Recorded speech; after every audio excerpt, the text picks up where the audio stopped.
casi de entrada me planteó, dice, yo voy a ser como Arturo Rimbaud, voy a escribir 2 libros y voy a pasar a la inmortalidad.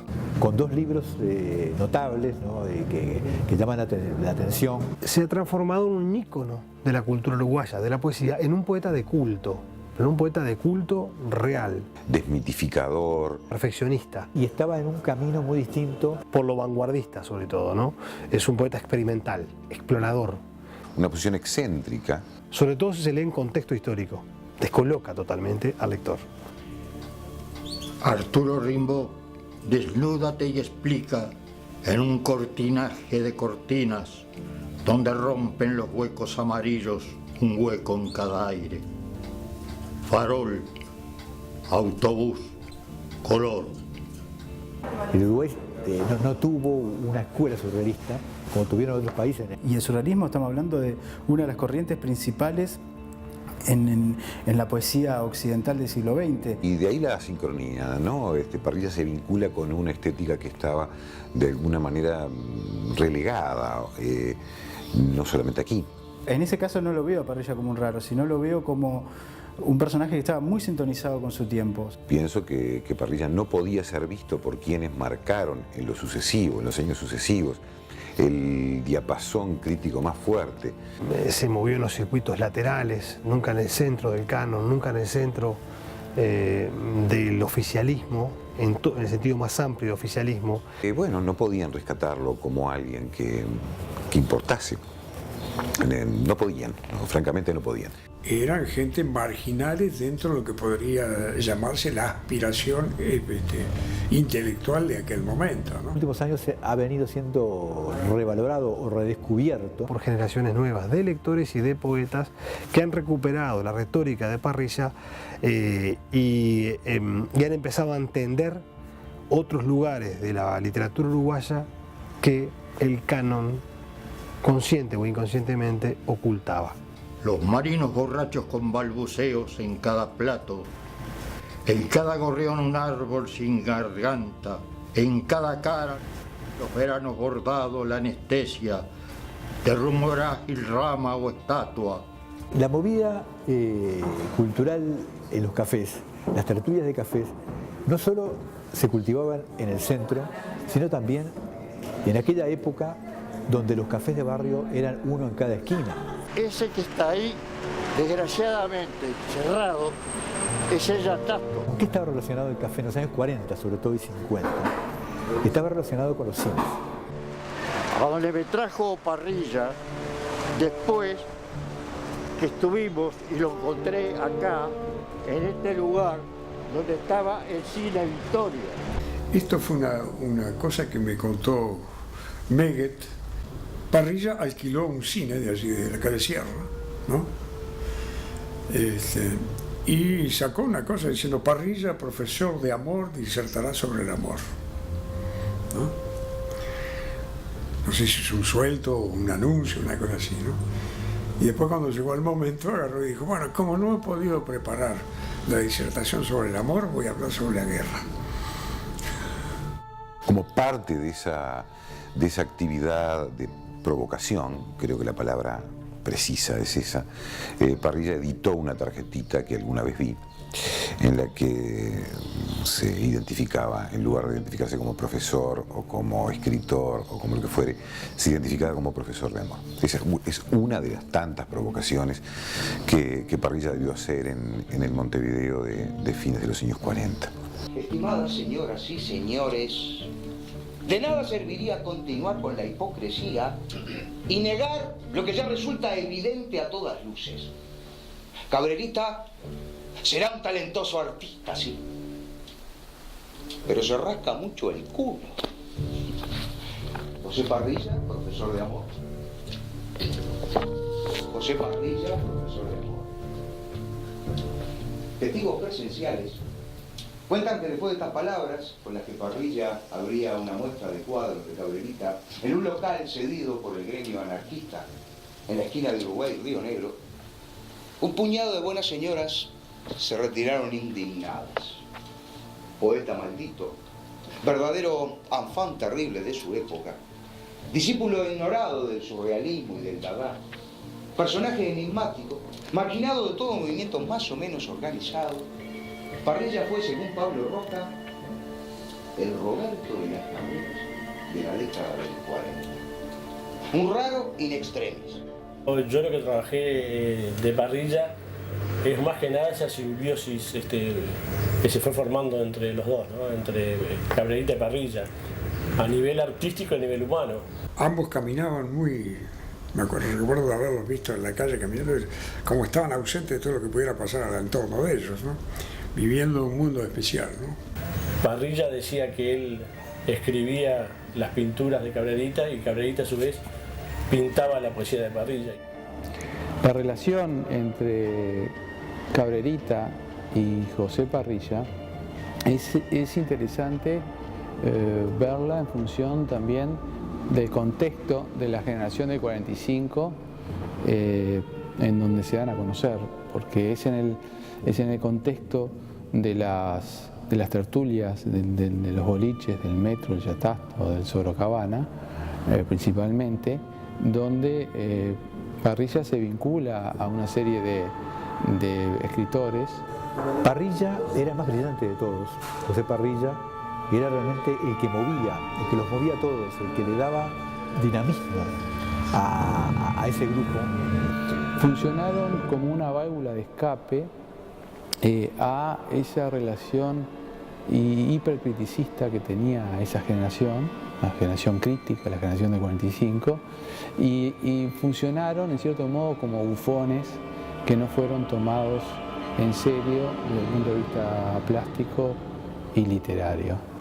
Parafraseando a Don Gabo, a García Márquez en sus memorias, cuando habla de que cuando él era feliz e indocumentado, ellos eran infelices en esa época e indocumentados. Tanto Cabrerita como Parrilla conocen a Torres García y entablan una amistad, sobre todo Parrilla. Lo había perdido en la vida y la vida, a través de Parrilla, me lo acerca de nuevo. La presencia de Cabrerita en la peña fue verdaderamente impactante. Cambiaban en el Sorocabana sus cuadros por un café con leche con medialunas, que una vez que vendió un cuadro un poco más, que alguien le dio plata por un cuadro, le dio, no mucha plata, pero le dio un poco de plata, que era bastante para la época, no tuvo más ocurrencia que invitar a toda su barra de amigos. Se tomaron 2 taxis y empezaron a recorrer Montevideo, fueron a tomarse copas en el cerro, fueron a Maronia, anduvieron por todo Montevideo hasta que se acabó toda la plata.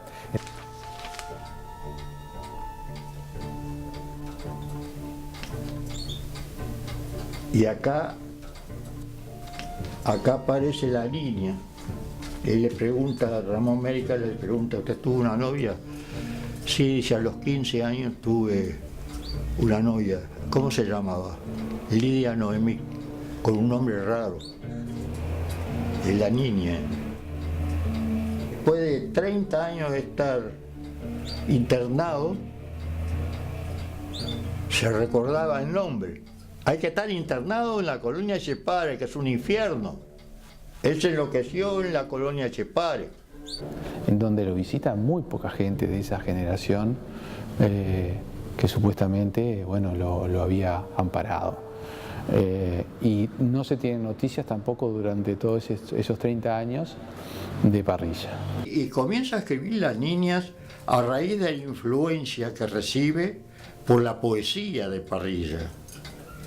Y si Parrilla habla sobre las niñas y las adolescentes y las coloca, habla, poetiza con su poesía a las niñas, porque leyó El Pozo de Onetti.